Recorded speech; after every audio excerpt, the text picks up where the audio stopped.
One-Armed Bandit is still farming civilian guilds.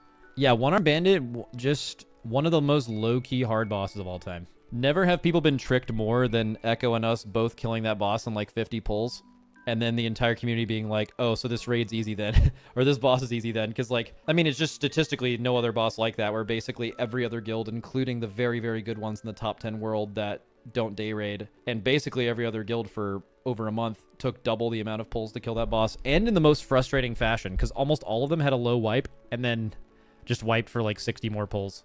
It's just one of those bosses. It's so weird. I still really wonder why that is. I think the best explanation I've been given is Bandit requires specifically like classes that, one, are not super often you have a bunch of them in your guild. Basically, the argument is there's more people in your guild playing alts. Like basically everything's been good for the past couple of years, and they haven't really made a lot of niche fights.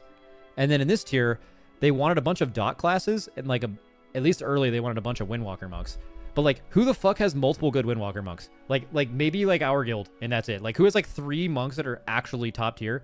Like, I think there might only be like 1 guild in the world, maybe 2 that I don't know about, you know? And then like, who has the ability to run 3 or 4 shadow priests and they're not alts? They're like good mains. That's fucking no way, you know? So like, people end up running 4 shadow priests, so you see their comp and you're like, they have the same thing you had, and it's like, no you don't, because we had like 4 mains or main quality players playing shadow priests and you had 3 alts. And like, when people start playing alts, they're a lot worse, you know, a lot of times. So I think that's the biggest difference. Do you think a guild that has just killed One-Armed Bandit last night has a chance of getting cutting edge this season? Yeah, right? That means you have like a little over a month to kill Muggsy, and then you're chilling. Definitely, right? Max Warlocks and Dev Evokers carry One-Armed Bandit. Oh, interesting. So in progression, I mean, so first of all, you could say the same thing, right? So in progression, it was Shadow Priest because they lived longer, but now that they don't, you want more instant damage, which has always been Destro, and then it wasn't actually Evoker in progression. Evoker was fine in progression. It was more Evoker after the buff. But yeah, now it's about killing them instantly so you don't get their extra cast to go off. Do you want to know what the weirdest part about One-Armed Bandit was too? On One-Armed Bandit, you take an insane amount of damage from, let me actually show you this. So liquid One-Armed Bandit. I'm sure maybe some of you guys know this, but some of you don't. Let me see if I can find it on anyone's UI. Okay, so when these ads come down, do you guys see this 2 stack on Yips and this 1 stack on Rivens here? That is these guys, these little ads casting Electric Blast. All right, so this makes your raid take a shit ton of damage, and if it stacks up extra on one player, it like does way more. So you want to only chain 1 stacks. Now this is threat based, and it will just cast on the same person over and over again. So what we were doing in progression to make this not shit on our raid permanently, because our ads lived a lot longer than your ads do now, I'm sure, is we had monks taunting off every other cast. So it was rotating between monks having a stack and whoever they initially had threat on, because if the monk isn't on that target, it's just going to go to someone else, and then we killed them before their 4th cast. Yips here has it go off because we actually had to sit Trill because he was having some health problems, and we brought someone else in instead of him. Otherwise, he would have been in for this. And so we lost our 3rd taunt, so that's why we had some stacks on our kill. But isn't that a fucking weird thing to have on a boss fight? And then on top of that, we were actually able to do this. In your guilds, when you guys killed this boss, did you guys talk about having a taunt assignment for each one of these ads for your melee? Probably not, because it wasn't relevant at that time. Oh, they changed it so you don't have to. Okay, that's interesting. I don't know if they changed it or not, but like, let's imagine a scenario where you did have to do that, where you had to tell a couple of your melee at a not initially, not on cooldown, at a specific time twice you had to taunt an ad every ad phase on top of this boss already.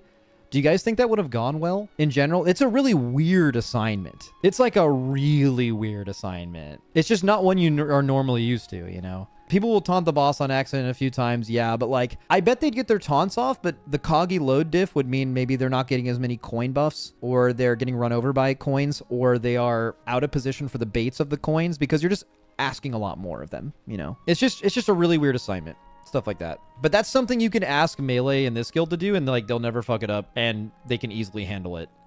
And that's, a lot of other guilds would just be like, bro, I'm just trying to play WoW on a Friday night, man. Like, what are you fucking telling me to do right now? Shut up. I'm muting you. Do not tell me to ever do that again. Wait, could taunt with boss 2, boss 3, boss 4 macros since assistant are always the same? Oh, we didn't do that. I mean, I don't exactly know if they focused it every time or just made their way over to kick it. They're all melee and they were monks. Or not kick, sorry, for provoke. I'm sure it was like a focus provoke. Or just mouse over or something, but we did not do. Yeah, that would have made... Oh, you guys didn't do it either. Yeah, that would have made it a lot easier. Okay, Zerwo, do you have any other thoughts? Like, why this would be the case? Oh, Zevi said we did do the boss 2, 3, 4 thing. All right, I fucking lied.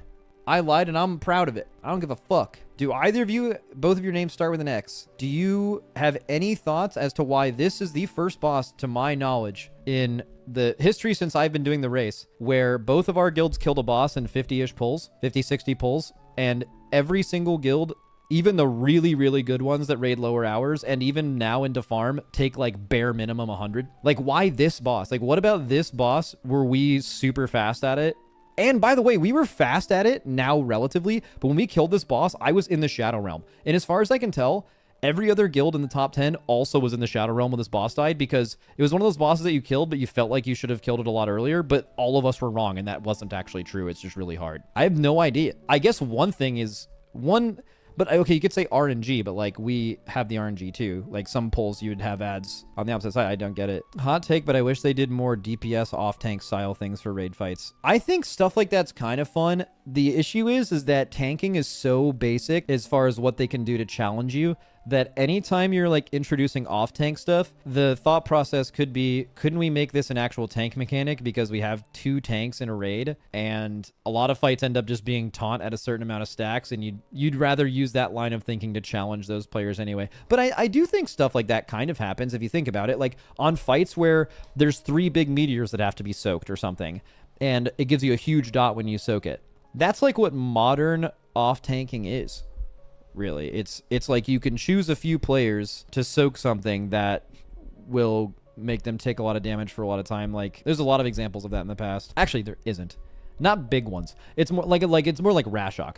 Like Rashok, you have a rotation of people that want to soak those things, but at specific hard parts of the fight, you wanted like Dev Evokers or Warlocks to soak the late of the fight Rashok soaks.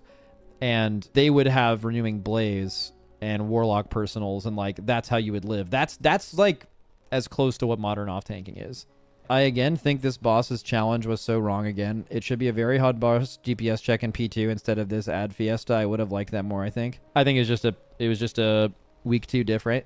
Just a week 2 diffy. If we did this boss in week 1, if like Styx was a normal 4th boss, and each of us had like a day or 2 on One-Armed Bandit, I think this boss would have been insane. Like, because you think about it, like you're thinking about the last phase DPS check. Like the last phase DPS check still would have been piss in week 1, but bro, the boss would have been so much higher, or getting into P2 would be so much harder. Like P1 to week 1 to week 2 difference, these ads would have had so much, like would have been so much healthier, and then you'd lose so much boss damage because of that. But also the ads are infinitely more deadly. Like there's 6 times in P1 where it's just way fucking harder than it was in week 2. I think that would have been really hard. I also think it's really interesting, this raid, that they made 2 bosses. I know I talked about this with Roger, that have execute phases, which again, very, very rare. Really rare. Like it's been years and years and years since a boss has had like you get this boss to 30% and then it starts like a dedicated timed execute phase, and this boss has to die in that amount of time or you die. And then they did it in 2 bosses in a row, and they were both at the end of the raid, and neither of them was like you needed to stack this execute class. Bro, if they made this kind of fight like back in Legion, back in BFA, you would have had like fucking 4 arms warriors in the raid. It would have been like the only way to kill the fight. Maybe it was just a week 2 diff. I don't know. And on Muggsy, it was more jails just being a problem. But maybe that's a week 2 diff, right? If you're trying to kill this in week 1, like maybe... Actually, I don't know. I still think you'd be griefing by running warriors in week 1. I think your raid comp would have been egregiously dot classes in P1 to even... Or in week 1 to even have a chance of killing the ads.